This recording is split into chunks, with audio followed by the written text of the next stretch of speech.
Nasa restrictive custody na ang mga pulis na sangkot umano sa pagdukot at pagpatay sa mga sinasabing sabungero. At ang ebidensya sa krimen na nasa isang flash drive nasa kamay na ng DOJ. Yan ang agenda report ni Andrea Salve. Hawak na ni Justice Secretary Boying Rimulya ang flash drive ng whistleblower na si alias Totoy na naglalaman umano ng mga ebidensya kaugnay sa missing sabungeros. Pero tumanggi muna siyang magbigay pa ng impormasyon tungkol dito. Nasa restrictive custody na rin ang 15 pulis mula sa Laguna na dawit sa kaso.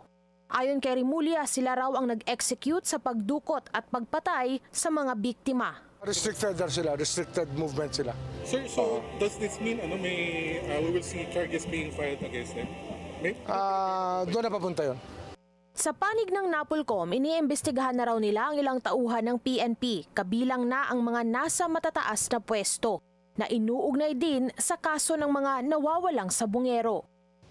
Ayon kay Napolcom Executive Officer Attorney Ralph Calinisan, tinitingnan nila ang administrative aspect ng kaso.